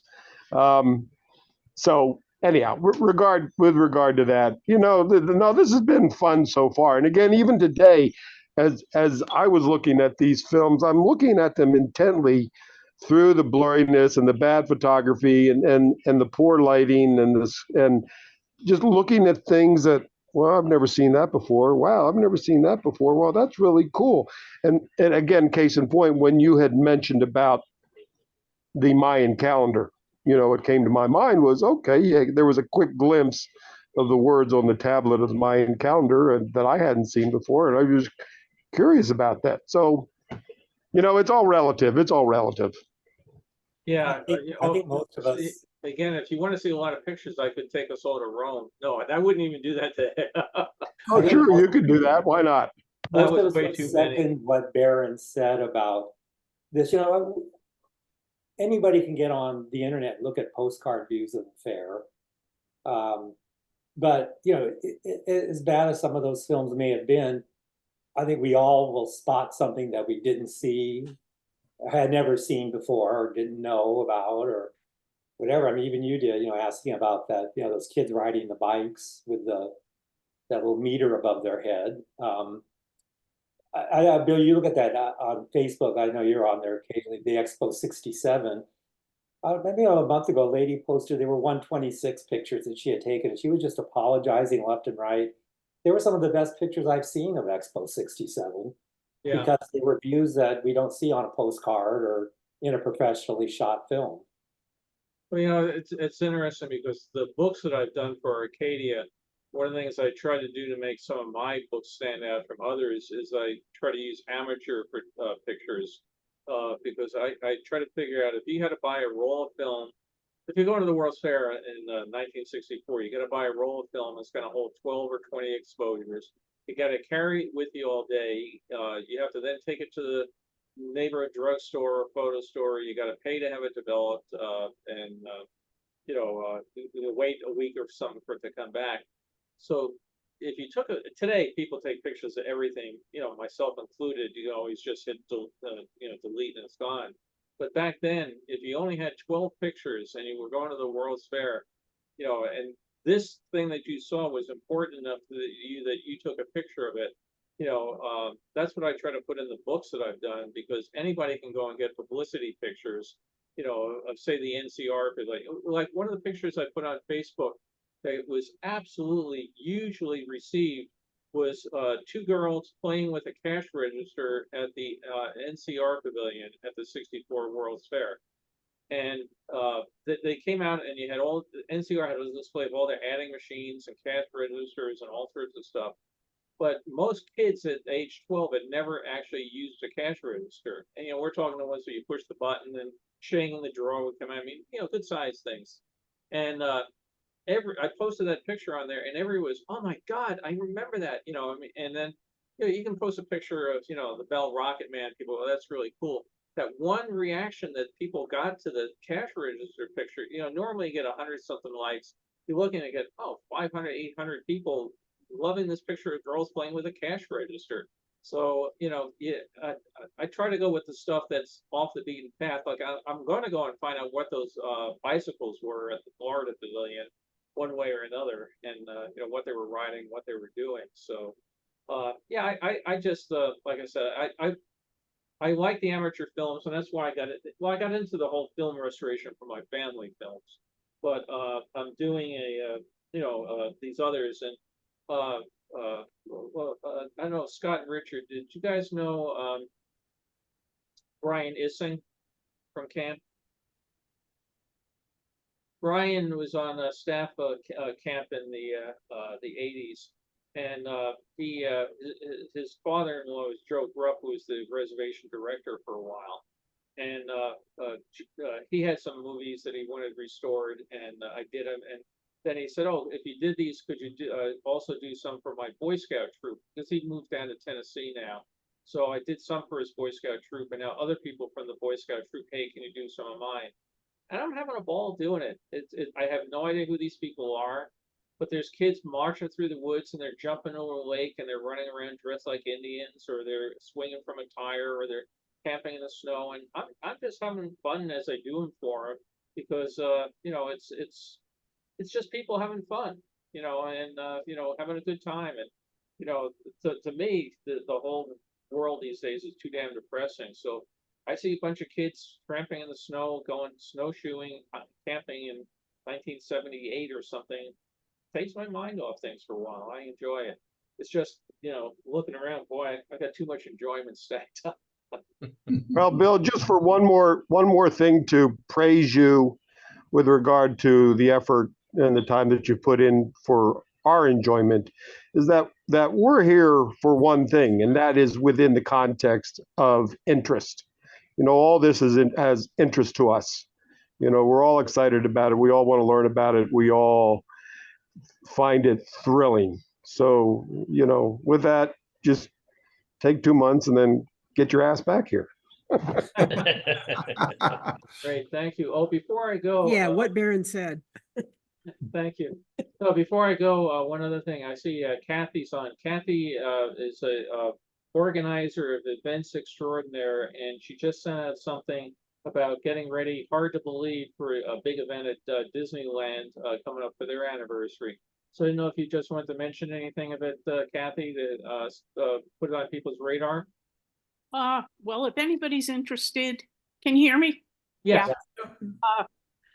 Well, I didn't realize how close the 70th was. And then in speaking with Don Ballard, the historian of the Land Hotel author, he told me that he's planning some tours for the public, and they're going to run them with in conjunction with the 70th celebration, which will probably kick off in May. And they may do some, I told them if you need some trial runs, I can get people together for them. And he said, well, we may do some in December. And I'm like, it just jarred that the 70th is here. It's less than 13 months out. I was able to called the Disneyland Hotel, the contact I have, and the only room left at the hotel that week, banquet space that week is the Sleeping Beauty Pavilion, which is my favorite. It's a round room overlooking the pool, with the big windows, second floor. And so I just sent a shout out to a bunch of friends that always come to all these things I put together, and it's just about sold out. I have no idea what we're doing. I have, I didn't even sign the contract yet, and everybody started sending me money. I have about 20 spaces left. Save us 2. Okay, it's 2 days. It's the day before the 70th. It's July 16th, 2025. So 12 and a half months from now. And we all have a good time together. And we're just, it's a no-brainer because everybody knows they're going to be on property that day. They know it. And the hotel will only give me 10 rooms. I usually get a big room block. And she said, we are going to be so busy that week that this is the best we can do. And I can't even book them yet because I'm going to sign the contract Monday and, give the deposit. But I've never had an event sell out before I signed the contract. It was just incredible. Wow. Incredible. And, and the only, person I actually reached out to was Bob Gurr. As I said, no pressure here, but, I said, I know you're a busy guy, but because, he's sensitive. People don't realize how sensitive he is. I said, if you hear anything, you've already been told, and that's as far as I've gotten, but it's my favorite room. And it's going to be a breakfast and lunch buffet. That was same format that we had with our World's Fair event a year and a half ago. The hotel wheeled in a beautiful breakfast buffet and just wheeled it right out. And same thing with lunch. The food was great. So if anybody is interested, I can send you the announcement, or Bill has it. Bill has it. So yeah, you can reach out to me, or Kathy, do you want to put your email in the chat? Okay. To get it. Sounds good. Yeah, it's hard to believe, you start 10 years ago for the 50th anniversary of the World's Fair. I think I had one sitting right here. I had some, of course, got a dog under my feet. I had some patches made. Yeah, I think I got one. Yeah. Don't sit on the dog. World's Fair anniversary. So I thought, oh, wow, the 60th anniversary is coming up. I ought to, get these for going to New York. And they said, oh, well, you're a week too late. We can't get them in time. There's always lead time. By the way, is anybody going to be going to the Queen's Theater on, July 14th? So, oh, Richard, I'll see you there. Okay, great. We're showing a documentary, Where's the Fair, about how the fair was torn down, what the New York State Pavilion meant to people. It was a film done for the 50th anniversary that they're having the filmmaker and I go and do a Q&A with people afterwards. So if you're in the New York area, I'm going to be there. My other big thing is I'm looking forward to getting a Mr. Softy ice cream from the truck out in front of the Unisphere that's always there all summer long. Can you show It just went by my house. Can you show the film in the future? It just went by my house. No, did it? Okay. There's actually a Mr. Softy out here in Ventura County, and when Carol and I were driving along, and I said, "What the hell is that?" And we stopped and had an ice cream. It was like, for folks not from New York, man, Mr. Softy, those trucks they were ubiquitous, and you got to have a Mr. Softy. So I am looking forward on July 14th to having a Mr. Softy. So looking forward to that. But yeah, Carol and I are flying to New York on the 13th. We're going up to then we go out on the 14th and do the event out to the 15th to see my brother and out at Woepex, one of our Boy Scout camps out on the island. Then the next day, hope to have lunch at Amphitheatre and then up to Utica, New York, where one of our brothers lives. And I'm going to we're gonna spend several days looking at waterfalls in upstate New York. So looking forward to that. And then trying to get, depending on the weather, if it's super hot, I don't know what we'll do. But Bill, yeah, be careful on 17. The traffic by the new Legoland is terrible. is People it? have got, yeah, make sure you plan your driving schedule. Yeah, we're actually thinking of taking the ferry from Port Jefferson over to Connecticut and then taking that over, which Oh, will, and you'll, you know, yeah, and you'll bypass it. yeah, hopefully. So yeah, working it all out. But then does anybody know where Lake Opatcon, New York is, or New Jersey rather? It's a Yeah. lake we went to as a kid all the time, and somebody that I know through the internet is got a boat, and he keeps telling me, come to Lake Opatcon, I'm going to go on a boat. So on our final day, we're going to get up in the morning, go for a boat ride around Lake Opatcon, and then race to Kennedy Airport and fly home. So we have a full 10 days that we're looking forward to being out of LA. Yeah. So again, do appreciate it. I do hope to meet some of you folks in person at some place at some time. So you get to feel like you know people over time. And then you realize, oh, I only know them in a little box that big. So We're and bigger. I hope your Actually, not as furniture. tall in person. What's that? I said I'm not as tall as the little box in person. We're Yeah. larger in real life. I hope your furniture shows up, Don. Yeah, we're waiting here a week more, and I keep promising me it will actually be here next weekend, but we'll see. I don't know if we're going to get up in the Lake George area or not on this trip, but if we do, I'll meet you in Ticonderoga and we can fly the Enterprise together. Sounds good. Just let me know. We're only about 45 minutes north of down there whenever I need to. Sounds great. Well, thanks everybody. Oh, there's a whole bunch of new messages. Let me just see what oh, that's Kathy's address. Okay, great. Thanks. Oh, this got you through COVID. I'm glad, Carolyn. Yeah, it's again, it's interesting how you make connections. You and I would never have met if Ken and I hadn't met, and Ken and I wouldn't have met if we hadn't gone to the same event at the Disney World to celebrate the World's Fair. And you were supposed to meet us at Disney World for that week we were there with Ken and Susan. Oh, you were supposed to be there? Yeah, we were there, and then you guys had to cancel for some reason, and so it was Ken and Susan and Mark and I and their grandson. Yeah, that was the other event. Yeah, for yeah. folks, remember Ken is a great guy, but we were talking about going to meet him at Disney World, and he sent me his schedule, and Carol and I looked at it and said, "What the hell?" Because I do. He had a spreadsheet of every step of the way. It was amazing. Yeah, and we looked at it and said, bathroom break is scheduled at 10.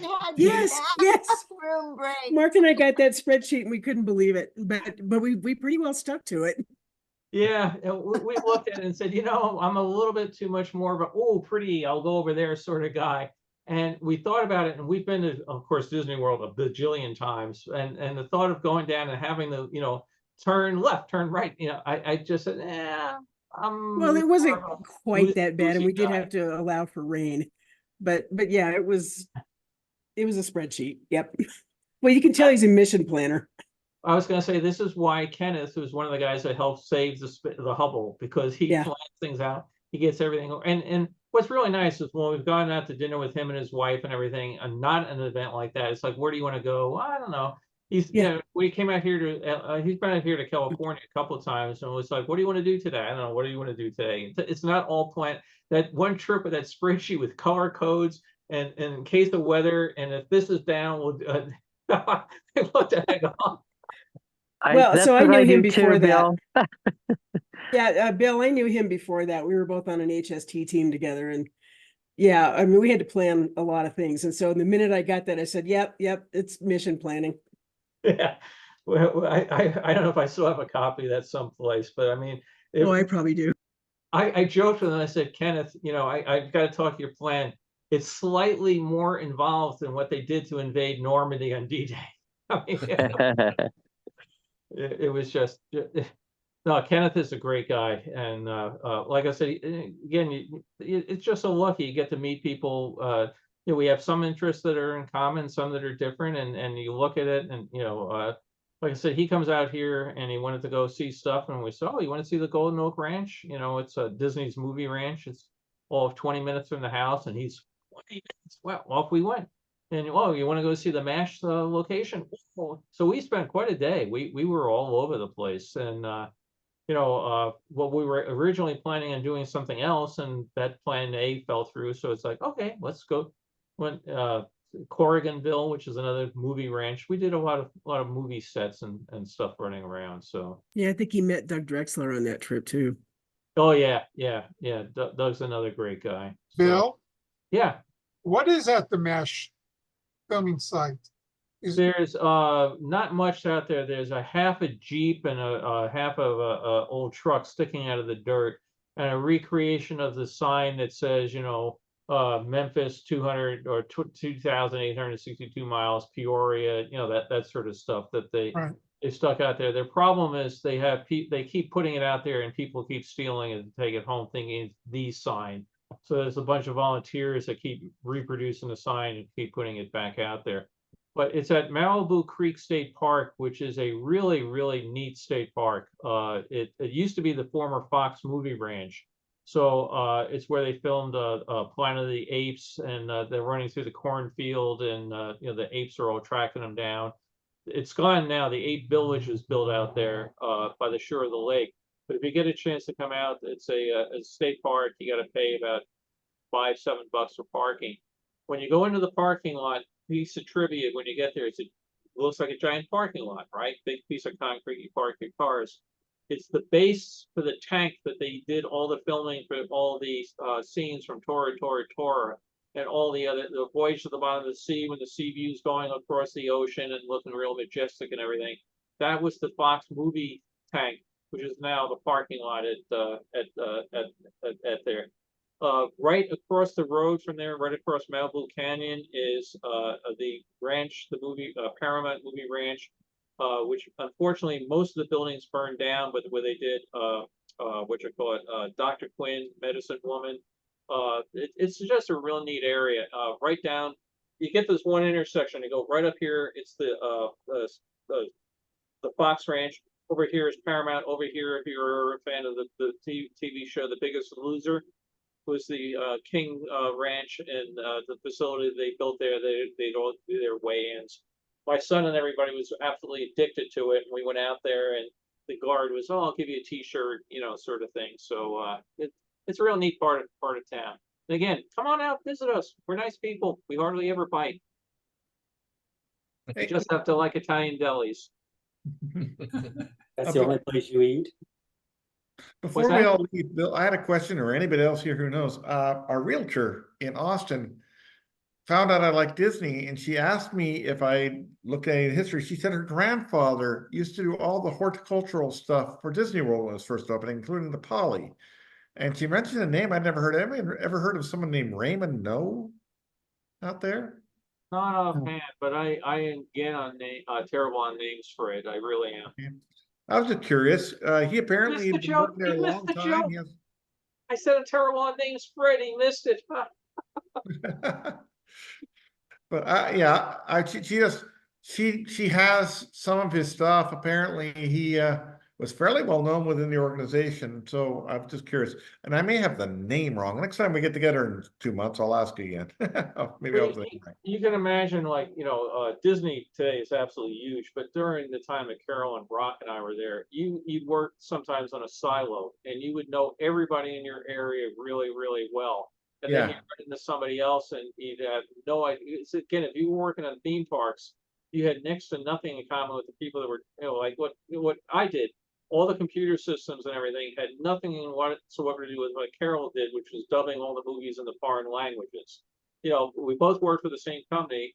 Our offices were 300 feet apart or something. Yeah. But we met on a soundstage at lunch one day, but my job would never have taken me anywhere into contact with her whatsoever. So somebody could be the master gardener of Disneyland, Disney World, whatever. He could be the best person on the planet Earth.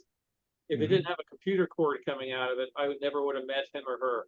So. Yep, yeah, and I suspected that was true. It's actually I'm getting a lot of I know this person in Vermont. Have you met them? It's like, well, it's not a big state, but it's bigger than that. You know, I was just curious more than anything else. She has a high opinion of her grandfather, and I told her I'd try to find out some more about him if I could. No, we can send me the name. We can try to look up. We were also in a lot of different facilities. Like Brock was in a total different facility than I was, and we were only what, about 7 miles apart. But how often did Yeah. you ever get over to the studio? Yeah, not that often. There were times, more of the times I was over there was when I had questions for I just blanked out. Ub's son's Oh, Don. Don Iwerks on projection and stuff for putting shows together, and where we're going to be using projectors and everything. But you're right, it's you know, you tell people you work for Disney and they suddenly bring out a name, and when you find out, oh, they were in post-production at the studio, it's like, well, we very seldom were involved with that. I mean, some of our group might be, and they might know them, but you know, you didn't. It's sort of like the old saying of like, oh, you were in the Army? My son was in the Army too. Maybe you know him. You know, it's like, yeah, the Army's a pretty big thing. I had that I understand that. I had that happen to me at, of all places, Eagle's Nest, the Hitler's place up in Bavaria. Yeah. And I was over working in Germany. I went over and I went up and they turned it into a tea house. And I went up there to have, you know, a thing of hot cocoa or scone or something. And, you know, somebody heard me. I'm trying my best to order in German, which I'm butchering. And somebody said, "Are you from America?" And I said, "Yes, I am from Los Angeles." And, "Oh, you must know my friend Fred Schmitternap," you know. I totally understand. Having worked for the airlines for 43 years, you know, passenger will say like, "How long have you worked for the airlines?" You know, what, 30 years. "Oh, you must know my niece, Susie. She works for United and she's based in Cleveland." And it's like, you always want to say like, yeah, Susie, the one I got her number off the men's room wall. Bill, are you aware that you've been recording this the whole time? Yeah, that's okay. Okay. I can always cut things out. Another time I'm walking across the street and I'm trying to remember where it was in Tokyo. I'm walking across the street in Tokyo and somebody's going the other way and stops me and says, "How do you get to so and such?" And I said, "Well, I do happen to know that, but how did you know I spoke English?" And the guy said, "Well, because you're Caucasian." I said, "So all the ones in Germany and people that live in France." It was just the presumption of the guy that because he was an American, everybody else he saw had to be an American. And it just struck me as, you know, it wasn't even like, "Excuse me, do you speak?" It was just like, hey, buddy, hey, Mac. You know, I mean, he was like a typical, and I'm from New York, I can say he was a typical New Yorker. "Hey, buddy, how do I get to Queens?" You know, but it just struck me, you know, 8 bajillion people going across the street, and he started talking to me like he was my, you know, cousin or something. But, you know, sometimes funny things do happen. Real quick before we go, I lived in Brooklyn on East 53rd Street between the avenues of L and M, all a total grid system, right? And so all our houses in a row, the houses behind us were in a row, and there was a fence that ran the whole length of the block. And as a kid, what do? Well, I'm going to get up on this fence. I'm going to walk the entire length of the block, right? And there would be rose bushes or whatever. There'd be snarling dogs, but you know, you would be telling somebody, "I made it 8 houses." "Oh, wow." And somebody else, "I did 14. So it became a big thing, right? Leave Brooklyn, go to Long Island, go to college. I'm in my sophomore, junior year or whatever. I'm sitting in the cafeteria talking to somebody about something. And I said, "Yeah, growing up in Brooklyn." And this guy behind me, who I've never met, never spoken to, turns around and says, "Oh, you're from Brooklyn?" I don't hear the accent. I said, "Yeah, try to lose it or whatever." And he goes, "Where'd you live?" And he goes, "I live on East 52nd Street." And I said, "Oh, I lived on East 53rd Street." And he goes, "Oh, what?" And again, if you're from New York, you always compare what avenues. I said, "I was between L and M." He goes, "I was on 52nd between L and M." Next thing you know, we're talking about, how far did you get down on the fence? You know? This is 14 years after I've lived there, done all this and everything. And if the guy, I never knew, the guy sitting behind me grew up, literally, my house was here. He was one house over and one house to the left. You know, so sometimes, you know, you do run into people that you do have something in common with, and you just wouldn't know it. So again, I thank everybody for indulging all that again, and for Beth and your family, thanks for putting so many things together. Really appreciate it. Really done. When I was adding up the things, I saw how many times the name Bramlett came up, how many times the word Lancaster came up, Carolyn. So again, people putting these together, and I enjoyed it. I look back as I was going through and saw, oh yeah, the Fox Theater. I saw you were just there again and enjoying that. And your son did some really great presentations, and I Oh, that hope was great, yeah. everybody's having a great time, and we'll try to see you up in Vermont, Don. Yep, definitely. Look forward to it. Great. Now it's off to lunch. See you later. Goodbye. Bye. Have a good summer. Thank you. Have a good summer. Have a good summer. Thank you. Good See one. you soon. Bye. Bye. Why? Because we like you.